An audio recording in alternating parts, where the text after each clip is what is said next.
Buenos días. Muy bien. Bueno, ayer celebramos la merienda misionera y en la presentación, una de presentación de los niños de escuela dominical hablaba de la definición de la misión y algunos decían que misión imposible. Tom Cruise y hablaba de esa frase, ¿no? Entonces eso me pegó. Entonces voy a hablar de misión posible hoy. Aquí pongo Hechos 29 y algunos están buscando capítulo 29 de Hechos que no existe. Porque la idea es esto, que fuimos llamados para tener la pasión de la misión.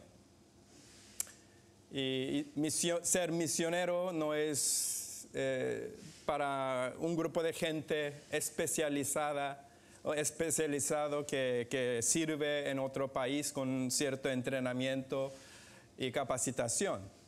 Es un llamado general para todos los creyentes. En ese sentido, el libro de los Hechos de los discípulos termina en 28, pero no termina en 28, en realidad continúa hasta hoy con nosotros. En ese sentido, estamos escribiendo en nuestra propia vida terrenal este capítulo que sigue, Hechos capítulo 29.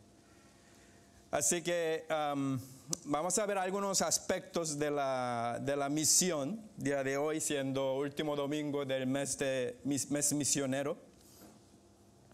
Y también vamos a ver algunos ejemplos que deja Pablo, cómo hacemos la misión posible.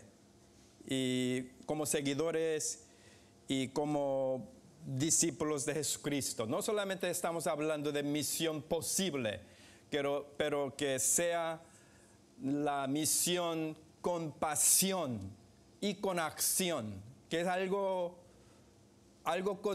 cotidiano, algo que vamos a hacer regularmente en nuestra vida hasta que entremos a la gloria.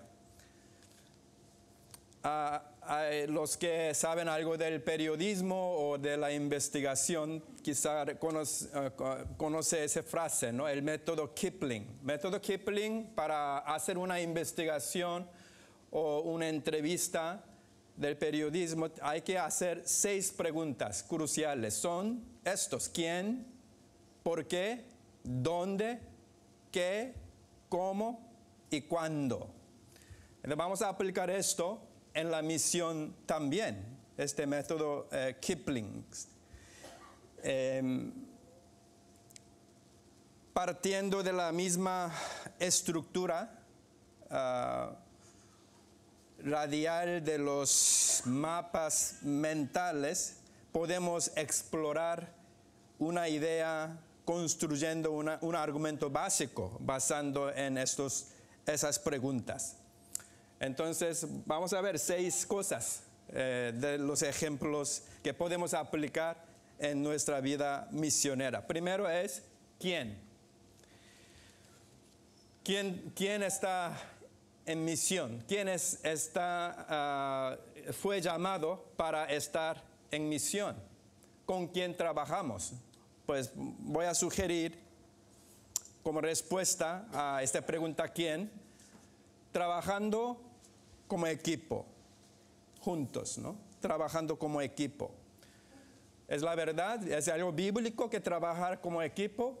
Cuando hablamos de trabajar en equipo, algunas personas dicen que no es mucho lío, es mucho problema trabajar con otras personas con estilos diferentes, quizás sus orientaciones diferentes y variados, que no va bien con lo que yo quiero hacer. Entonces hay gente que prefiere hacerlo solo, ¿verdad? Pero el modelo que tenemos en la Biblia sobre la misión, obra misionera, es mucho que ver con trabajar como equipo. Viendo 3 viajes de Pablo, ¿no?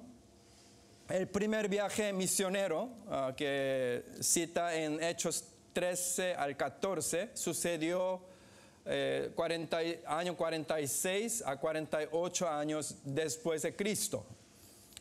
¿Quién estaba en este primer grupo? Pues aquí está, el nombre Pablo, Bernabé y Juan Marcos. Y ellos viajaron, salieron de Medio Oriente y fueron a Chipre, básicamente, y regresaron a Jerusalén, ¿no? Había 3 personas. Conocemos quién es Bernabé, ¿no? Bernabé es la persona que llevó a Pablo de mano para incluirlo en ese círculo de líderes en la iglesia de Antioquía, ¿no? Juan Marcos algunos comentaristas dicen que era primo de Bernabé es una persona de la familia, ¿no? Un joven que 3 de ellos estaban juntos en primer viaje misionero. Segundo viaje misionero, Hechos 16 al 18, sucedió un año después, 49 al 52. Ahí va aumentando el equipo de trabajo. Ahí, de hecho, hay 2 equipos. Equipo 1, ahí está Pablo, Silas, y luego añade Timoteo, y Lucas, también Lucas escribió libro de Hechos, ¿verdad? Lucas añade al grupo, y luego Priscila y Aquila. Ya va creciendo el grupo, ¿no? Es muy interesante que cada vez Pablo viaja y visita los lugares, una de las primeras cosas que él hace es buscar para reclutar a la gente al liderazgo para la iglesia local. Y invita a veces de esas personas para enviar a otro lugar como misionero. Eso es lo que sucedió con Priscila y Aquila. Se conocieron en Corinto, durante el segundo viaje misionero de Pablo, él llega a Corinto y ahí vivió 1 año y medio, ¿sí? Trabajando, haciendo carpas, tiendas, ¿sí? Y había una pareja que tenía misma vocación, haciendo tiendas, Aquila y Priscila. Pasan con ellos 1 año y medio hablando del Evangelio, enseñando teología, enseñando la doctrina. Y luego, cuando él sale, después de 1 año y medio, sale de Corinto para ir a Éfeso, los mandan les hacen acompañarle para ir a Éfeso para trabajar como misionero ahí. ¿Lo podemos creer? Solo en 1 año y medio evangeliza una pareja. Pasan por discipulado y luego llevan a otro lugar como misionero. Solo duró 1 año y medio. Increíble, una velocidad muy rápida, ¿no? Había otro equipo 2, es un grupo separado del grupo de Pablo, Bernabé y Juan Marcos. Había un desacuerdo. Recuerda que lo que pasa en primer viaje misionero, Juan Marcos, un joven, empezó muy bien, pero llegando hacia un puerto de Asia Menor, él ya quería regresar a casa, ¿sí? No terminó el viaje junto con Pablo y Bernabé, pero él decidió regresar. Entonces, cuando ellos planeaban para el segundo viaje misionero, ese nombre salió otra vez, Juan Marcos, vamos a llevarlo. Su tío o primo Bernabé dijo, y Pablo contesta, no voy a llevar a este chaval que nos abandonó, ¿verdad? Y entonces, por esa razón, ellos hicieron su propio grupo, Bernabé y Juan Marcos, para visitar a Chipre, porque ellos son de Chipre, ¿no? Entonces tenemos 2 equipos. Luego algunos preguntarían, ¿qué pasó con Juan Marcos más adelante? Aparentemente Juan Marcos se maduró una manera agradable y llega a ser un líder. Así como final de Romanos, el libro de Romanos, Pablo escribe diciendo que tráemelo, él me es muy útil, ¿verdad? Entonces ya podemos ver que la relación entre Pablo y este joven se arregló, había una reconciliación y había una edificación. El tercer viaje misionero, Hechos capítulo 18, 23 hasta capítulo 21, 14. Sucedió en años 53 hasta 57 después de Cristo. ¿Quién estaba en este equipo de trabajo? Pues ahí está Pablo, Silas y Timoteo. Entonces, concepto de la obra misionera, por lo menos en los ejemplos que nos deja Pablo, es nunca solitario, nunca una persona tomando liderazgo, nunca delega a nadie. No, eso no vemos como un ejemplo bueno de la Biblia. Siempre hay equipo, siempre trabaja como equipo. Algunos a veces hacen cosas que pues no aparenta que están listos para ese tipo de trabajo, como Juan Marcos, por ejemplo, ¿no? Pero reclutan, delegan y le dan trabajo, hacen una evaluación, hay una reconciliación y desarrolla otro equipo, y cada lugar que visita localmente recluta personas locales que conocen bien su cultura local e idioma local. Así es una continuación de multiplicación del equipo. Es muy interesante que al final, aunque Pablo estaba al final en la cárcel, ya esperando, contando días para terminar su vida terrenal, él recuerda mencionando más de 20 personas en el final del libro de Romanos, mencionando más de 20 y tantas personas, saludando personalmente, porque para él era su equipo, trabajando junto como equipo. Entonces, ¿quién trabaja en la misión? Pues tenemos que hacerlo como equipo. Siguiente pregunta, ¿por qué? ¿Por qué trabajamos en la misión? Es porque es el llamado misionero. Tenemos llamado. Voy a mostrar este versículo. Hechos 16, 10 dice, cuando vio la visión, enseguida procuramos partir para Macedonia, dando por cierto que Dios nos llamaba para que les anunciásemos el Evangelio. Eso está hablando durante el segundo viaje misionero. El plan original era visitar Asia Menor, principalmente hoy día sería Turquía, ¿no? Eso es el plan original y lo hacía muy bien. Y un día Pablo tuvo una visión. Aparece un macedonio señalando así, que venga para ayudarnos.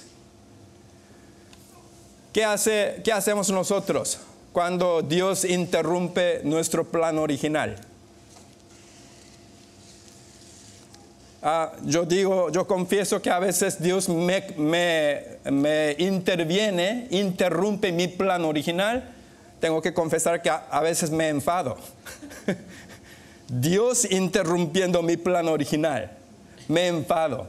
Qué tontería, ¿verdad? Pero eso es lo que pasa a veces. Nosotros, si tenemos plan bien afinado y queremos hacerlo a la letra del plan original, ¿verdad? Eso es la calidad de buen trabajo, ¿no? Pero Pablo no era así. Pablo, cuando tenía esa visión de sorpresa, en realidad, algo diferente de su plan original, ¿qué es lo que hace él? Aquí dice, enseguida procuramos partir para Macedonia. Ese uso de ese idioma, no pienso que ellos pensaban una semana o 2 semanas para ver si es la verdad. No, no, casi de día siguiente. Ese es el sentimiento que nos da esa expresión enseguida, ¿verdad? Y sigue esa visión. Cuando hay una dirección clara que muestra Dios de una manera directa, no hay pregunta, no hay duda, no hay enfado, ¿no? Tenemos que seguir lo que Dios está mostrando, porque es el llamado misionero. De hecho, a veces nosotros confundimos para entender esa palabra llamado misionero, porque algunos dicen que para ser misionero tiene que tener un llamado, ¿no? Como esto.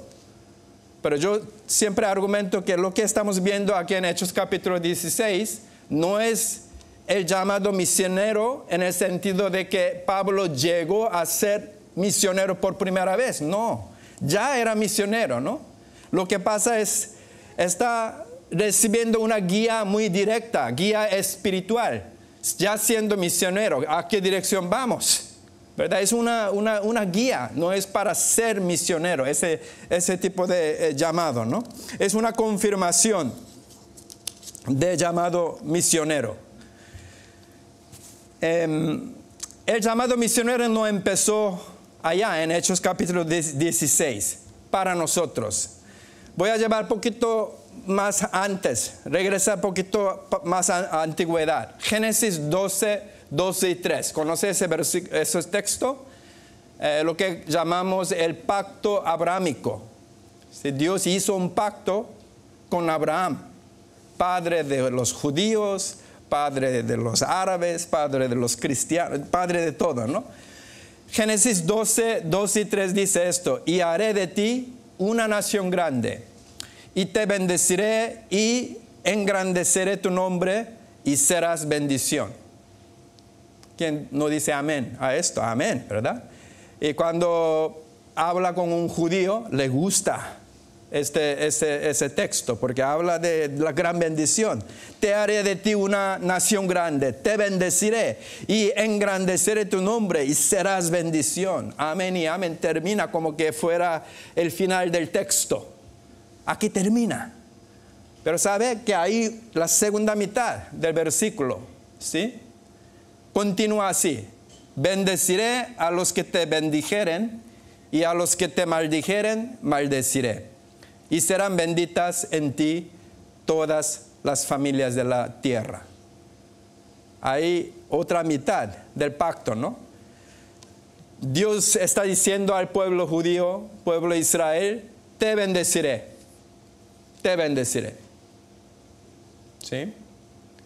Y también dice: serán benditas todas las naciones de la tierra a través de ti, en ti.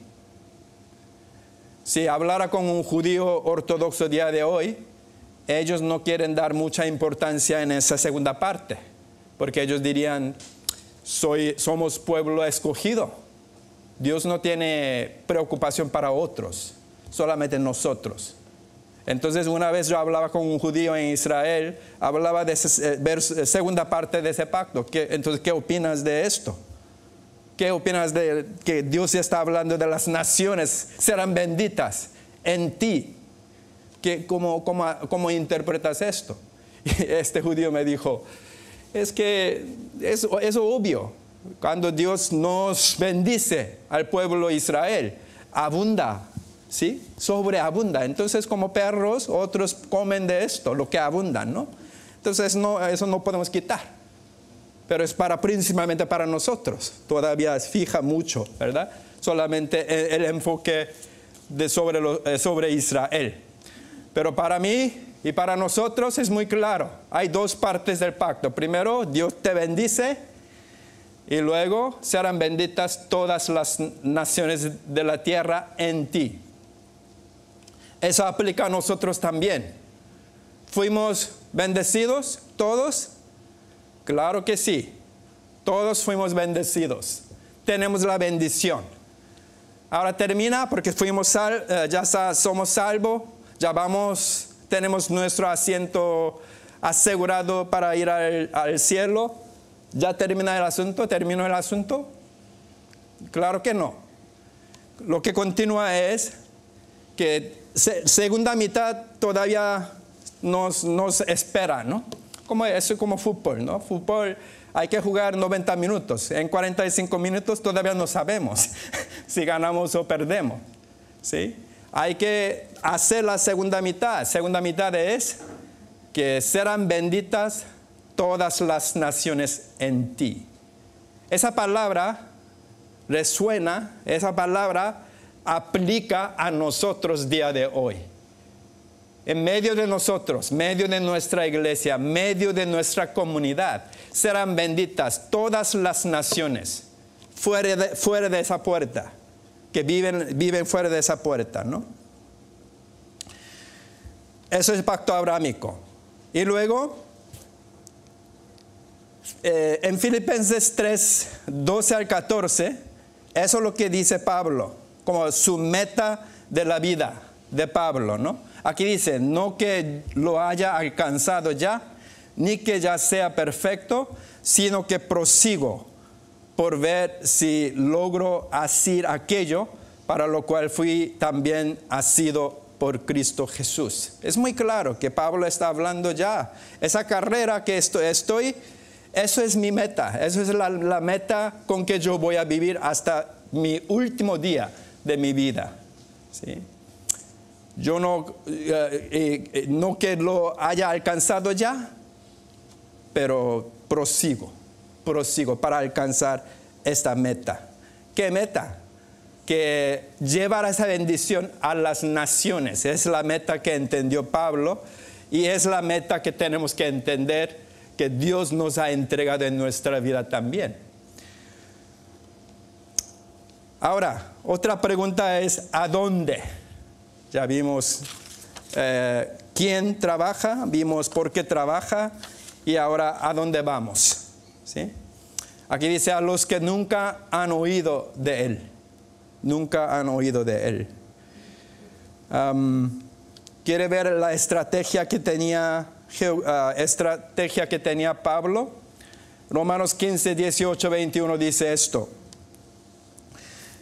Porque no osaría hablar sino de lo que Cristo ha hecho por medio de mí para la obediencia de los gentiles, con la palabra y con las obras, con potencia de señales y prodigios en el poder del Espíritu de Dios, de manera que desde Jerusalén y por los alrededores hasta Ilírico, todo lo he llenado del Evangelio de Cristo. Tan solo en unos 30 años después de que él recibió el Evangelio, él llegó hasta el punto de que, mira, hasta Ilírico está lleno del Evangelio. Yo no creo que está hablando del porcentaje de 98% evangélicos. No, él no está hablando de esto. El trabajo pionero en esos lugares ya han entrado en esos lugares el Evangelio. Ya alguien está haciendo plantación de la iglesia. Entonces, su estrategia geográfica es algo diferente de lo que tenemos, muchos de nosotros que tenemos. Él sigue en verso 20. Y de esta manera me esforcé a predicar el Evangelio, no donde Cristo ya hubiese sido nombrado, para no edificar sobre fundamento ajeno. 21. Sino, como está escrito, aquellos a quienes nunca les fue anunciado acerca de Él, verán, y los que nunca han oído de Él, entenderán. Eso es la estrategia de escoger dónde vamos, ¿no? Pablo pensaba que quiero ir en un lugar que todavía no tiene mucho evangelio, para no edificar sobre trabajo de otra persona que ya está trabajando, ¿sí? Eso es el concepto y la estrategia que tenía Pablo. Básicamente eso refleja muy bien en sus viajes misioneros, desde Jerusalén, cubriendo toda Asia y hasta parte parte oriente extremo de Europa. Está cubierto todas áreas con el Evangelio. Y Romanos 15, 23 a 24, primera parte, y 28 dice esto. Pero ahora no tenemos más campo en estas regiones, y deseando desde hace muchos años ir a vosotros. Cuando vaya a España, iré a vosotros. Así que cuando haya concluido esto y les haya entregado este fruto, pasaré entre vosotros rumbo a España. No tenéis idea cómo me emociono cuando España sale en la Biblia. ¿Sí? Francia no sale, Portugal no sale, pero España está en la Biblia, ¿no? Un lugar que Pablo quería ir, quería visitar. No sabemos que si cumplió su deseo o no, pero ya nosotros estamos aquí. Ya estamos aquí. Si Pablo viviera el día de hoy, claramente él hubiera venido aquí, estar entre nosotros, plantando iglesia, hablando del Evangelio, saliendo a Plaza España, hablando con la gente, con los turistas. Él haría exactamente lo que yo acabo de decir. Ahora esa tarea, él pasa a nosotros. ¿Sí? Han visto este mapa muchas veces. Es un mapa hecho por una organización. Está mostrando tantos pueblos, no se ve bien, pero hay unos puntitos rojos que muestran que los pueblos que tienen más de 5,000 habitantes, que no cuenta con ni una iglesia evangélica, está marcado con ese color rojo. Entonces hay algunos lugares donde podemos ir a plantar iglesia en España. Claro que sí. Hay muchos. Yo vivo en un pueblo así, un pueblo de 3,000 personas. No hay una iglesia evangélica en ese pueblo. De hecho, dice más de 10 millones de españoles viven donde no cuenta con ninguna presencia evangélica. Hubiera venido Pablo aquí, ¿verdad? Pablo no tendría problema venir aquí para plantar la iglesia. Bueno, quiero ampliar un poquito porque ya se dieron cuenta que a mí me gusta mapa, ¿no? Presentar mapa y ver visualmente dónde estamos y esto. Quiero ampliar un poquito de nuestra visión más allá de frontera de España. Voy a mostrar algunas cifras, algunos porcentajes que refleja el porcentaje de población evangélica. ¿Sí? España tiene entre 0,4 a 1% de la población de España son evangélicos. Muy poco, ¿no? Muy poco. Francia, 0,5 a 1% de población tiene población evangélica. Italia no varía mucho, 0,6 al 1,1% evangélicos. Grecia, como España, 0,4% evangélicos. Turquía, 0,01%. Menos que nosotros, ¿verdad? En porcentaje.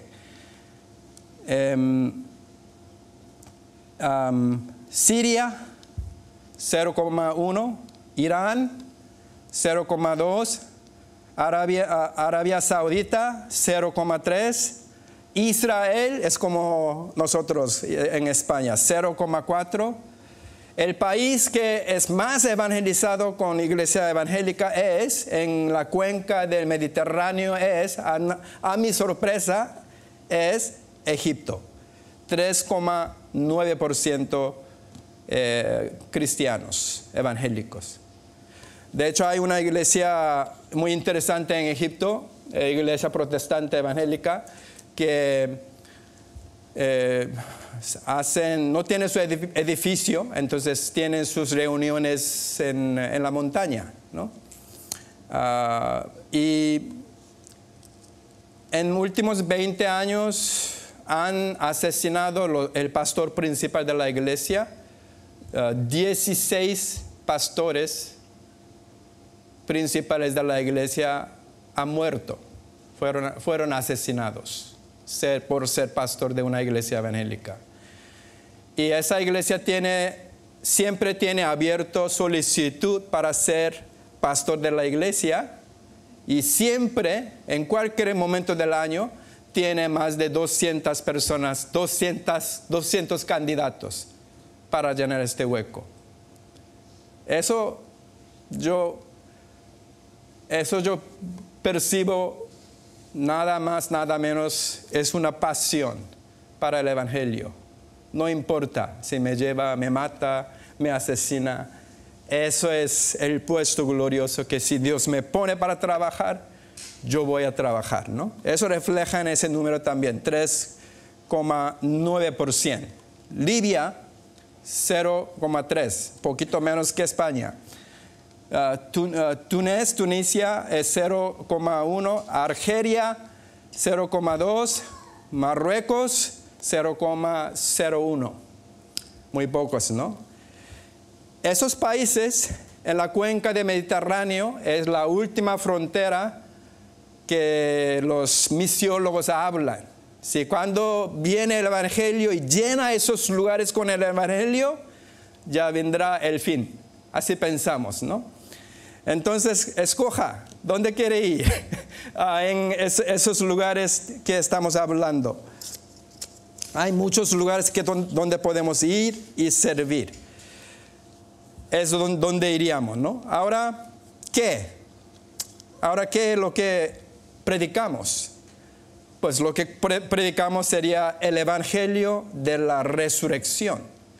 ¿Cuál es el mensaje? Estamos hablando de algo agradable para pacificar a la gente, para no tener problema o no invadir su privacidad.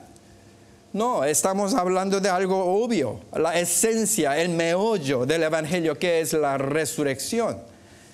Y yo conocí, hablaba con una persona que decía que era cristiano, y él decía que no siempre tenemos que hablar de la resurrección. Resurrección ofende a mucha gente y no tenemos ninguna prueba tampoco que una resurrección sucedió. Entonces le pregunté, ¿tú eres cristiano? Sí, él decía que sí, pero eso es algo que no debemos mencionar. Entonces, ¿de qué hablamos? Si no hablamos de la resurrección, ¿de qué hablamos cuando hablamos del evangelio, no? Hechos 17:32, ya Pablo estaba en Atenas subió a un lugar donde frecuentaba con los filósofos y él habla del evangelio, ¿verdad? Aquí dice, pero cuando oyeron de la resurrección de los muertos, unos se burlaban, como esa persona que mencioné, y otros decían, ya te oiremos acerca de esto otra vez. Sí, es muy, muy europeo, ¿no? Cuando ellos dicen esto, al principio yo pensaba que cuando españoles dicen, te oiremos más tarde, ¿no? Yo esperaba que me llamaran, ¿no? Pero es una manera muy cordial para decir, no, ya no queremos escuchar más. Ya entiendo, ya he vivido aquí 6 años, ya entiendo más o menos cómo hablan, ¿no? Ya te oiremos acerca de esto otra vez. Así decían los de Atenas, ¿sí? Porque ofende esa cosa de la resurrección. Eso es una ofensa. ¿Cómo que me hablas de un judío que vino a la tierra y fracasó y murió en la cruz y inventan la historia que se resucitó? ¿Qué hay que ver con esa cuenta, ese cuento de hadas que me está hablando? Estamos viviendo en Europa. Gente que piensa, tenemos filosofía, tenemos lógica, no podemos aceptar esa cosa, no, tampoco va bien con nuestra cultura griega o cultura romana, no funciona bien, no hables más de esa tontería. ¿Sí? Eso es el ambiente donde estaba Pablo, pero todavía insistía a hablar de la resurrección. Si quitáramos la resurrección de nuestro evangelio, ¿qué queda? Nada, nada, no hay nada que hablar. Entonces, ahora, ¿cómo? ¿Cómo hacemos entonces? ¿Cómo podemos hacer trabajo misionero? Buscando la primera oportunidad. ¿Sí? Eso también podemos ver del ejemplo de Pablo, ¿no? Primero, él salía buscando sinagogas. Sinagogas es donde gente religiosa están ahí. Entonces Pablo, como una de sus estrategias, porque él trae su tradición como judío, él buscaba una sinagoga donde hay gente religiosa, ¿no? Entonces, aquí, por ejemplo, Hechos 17, primera parte dice, así que discutía en la sinagoga con los judíos y piadosos. ¿Sí? Son religiosos, no eran cristianos, pero religiosos. Por lo menos hay unas cositas comunes que ellos creían del Antiguo Testamento. Quizá daba otra interpretación, no como nosotros, pero por lo menos tiene concepto de Dios. ¿Sí? Entonces, hablaba con ellos. Eso es su audiencia, primera audiencia. Alguien que quizá habla el mismo idioma también. ¿Sí? Religiosos. Entonces, ve para hablar con los religiosos. Gente que busca a Dios. Sí, aquí, aunque estamos viviendo en una sociedad muy secular, hay religiosos, hay buscadores de algo divino, ¿no? Ágora. El ágora también es un lugar que frecuentaba Pablo, saliendo, ahí dice por 17b, dice, y en la plaza cada día con los que concurrían. Es básicamente el lugar donde hay mucha gente, como mercado, centro comercial, calles aquí en Sevilla Sierpes o Plaza España, donde hay mucha gente. Eso es lo que se llama ágora, ¿no? En griego, ¿no? Así que habían muchos seculares, personas seculares que no tienen o tienen muy poco interés religioso. Y ahí hablaba con esas personas. ¿Habrá algún lugar aquí? ¿En Sevilla? Sí, claro que sí. Podemos ir a cualquier lugar. Hay gente seculares que podemos hablar. ¿Sí? ¿Con quién podemos hablar? Otro lugar que Pablo iba es Areópago. En Hechos capítulo 17, 19 habla de esos lugares. Ahí dice, y tomándole la trajeron al Areópago. Y ahí él tenía una discusión con los epicúreos y estoicos y filósofos, ¿no? Y ellos hablaban con ellos, debatiendo con los eruditos. Eso es otra audiencia con quien podemos ir. Los que están estudiando en la universidad, ahí están esa gente, los profesores, estudiantes, que piensan, que razonan, que les gusta debatir con la gente. Ahí está, donde podemos ir y hablar con esas personas, ¿no? Son buscando la primera oportunidad que nos llegue. Hace poco alguien me preguntó que podremos o debemos esperar hasta que tengamos una oportunidad adecuada para evangelizar. Pues si hiciéramos esto, esperaríamos mucho tiempo, ¿no? Porque no hay un tiempo adecuado para poder presentar el evangelio. ¿Usted ha encontrado una oportunidad adecuada para hablar con la gente de la resurrección? Me dice cómo. No hay. En mi opinión, no hay. Porque ese mensaje por su naturaleza incomoda a la gente. ¿Sí? Es algo espiritual que choca con su cosmovisión. pero tenemos que ir a sinagogas con los religiosos, tenemos que ir al ágora con los seculares y tenemos que subir al Areópago para hablar con los eruditos. Último es esto, ¿cuándo? ¿Cuándo hacemos esto? La respuesta simple es ahora. Empieza ahora. En la situación donde usted está, ahora empieza. En la escuela o la universidad donde está ahora, ahí empieza. ¿Dónde está viajando ahora? Ahí empieza. Ahora es cuando tenemos que hacerlo. Quiero presentar una historia de Esther. Esther en 4. Esther es una historia muy bonita. Esther siendo judía, ella probablemente nació en Persia, ¿sí? Persia hoy día es Irán, ¿no? Nació ahí y al nacer sus padres murieron. Entonces su primo, se llama Mardoqueo, la adopta y ella crece en la casa de Mardoqueo. Mardoqueo también era un oficial en la corte del rey, allá con el rey Asuero. Y sucede una cosa, una persona que se llama Amán, quería, que odiaba a los judíos, especialmente este Mardoqueo, ¿no? Entonces él quería hacer una trampa para eliminar todos los judíos, ¿sí? Ya tenía todo planeado. Y Mardoqueo y Esther se enteraron de esa trampa. Entonces, ya Esther siendo la reina, Mardoqueo está diciendo, ya tú tienes que decir, tienes que informar al rey lo que está pasando, ¿sí? Y obviamente Esther tenía mucho miedo, ¿no? Y Mardoqueo dice esto: no puedes quedarte silencioso.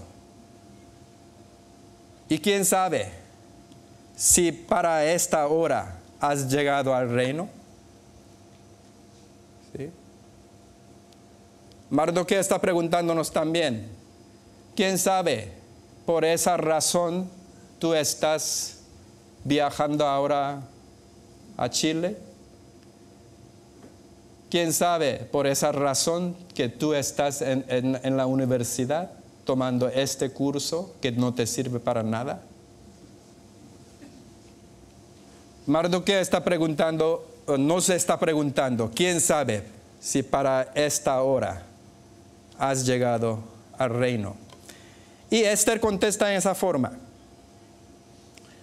y entonces entraré a ver al rey, aunque no sea conforme a la ley, porque aquel tiempo entrar sin un tiempo concertado previa, eso es un crimen, eso es un delito que merece la muerte, ¿no? Entonces ella está diciendo, aunque no sea conforme a la ley, ¿sí? Y ella dice esto, y si perezco, que perezca. Oh, eso suena como andaluza, ¿verdad? Con certeza, ¿no? Si perezco, que perezca. Me gusta la persona, gente de convicción, gente que entiende por qué estamos aquí en este momento y por qué estamos viviendo aquí una vida de 60, 70, 80 años. Y a mí me gusta, yo admiro mucho gente que sabe muy claramente por qué razón Dios me colocó aquí, para que trabajemos ahora, desde ahora y el resto de nuestra vida, ¿no? Termino presentando una cosa que yo vi, un título, un rótulo que yo vi visitando en una iglesia. Así yo predicaba en una iglesia.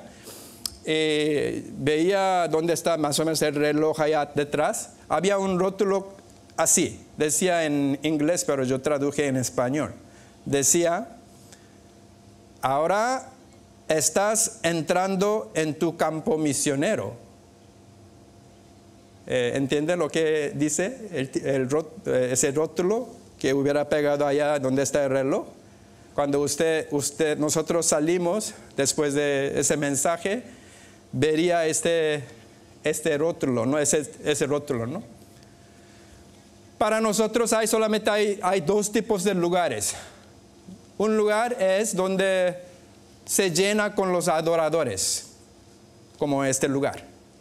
Otro lugar es donde se llena con la gente que necesitan ser adoradores. ¿Sí? Entonces, cuando usted y yo salimos por esa puerta, estamos entrando a nuestro campo misionero. No se emociona. Estamos entrando a nuestro campo misionero. Sea su escuela, sea su universidad, sea su trabajo, sea lo que sea, está entrando a su campo misionero. Hay una iglesia que nos apoya, que hace una práctica muy interesante. Creo que yo había mencionado antes que en esa iglesia cada semana el pastor, el principal, dice que los que están viajando esta semana que viene, todos de pie, por favor. Y él dice, ¿a dónde vas? ¿A dónde vas? Bueno, déjame orar, una oración de comisión, envío, para que deje en ese lugar donde vayas, deje la huella del evangelio, deje la huella del testimonio que refleja la gloria del Cristo, ¿no? Y así ora, de una oración de la comisión, ¿no? Entonces todos de pie y oran y salen por esa puerta, ¿verdad? Entrando a su campo misionero. A mí me gustaría ver este tipo de práctica en la iglesia local, para cambiar nuestro concepto, que no estamos solamente perdiendo 6 días de vida secular y venimos aquí para recargar nada más espiritualmente y para gastar otra vez 6 días. No. Este es el lugar para adorar a Dios por el fruto que Dios y las oportunidades que Dios nos ha entregado durante la semana. Y para compartir con esto, con otros hermanos, adorando a Dios por esa razón. Y luego otra vez, motivado para salir al servir a Dios en nuestro campo misionero. Con pasión y con la acción. ¿De acuerdo? Bien. Señor, te damos gracias por este día y gracias por este mes que celebramos. Mes misionero, con los misioneros que estamos apoyando de parte de esa iglesia, DT Project, y Juan y Mari y otros que estamos apoyando, hermanos que han dado tan fielmente, han sacrificado para enviar cosas, ayuda económica, y también con esa situación de Ucrania y Rusia también estamos juntando cosas para enviar. Gracias, Señor, porque lo hacemos porque te amamos mucho.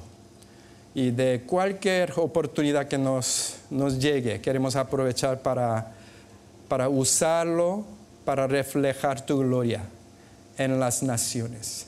Señor, úsanos, que convierta fuera de puerta de este salón, sea nuestro campo misionero.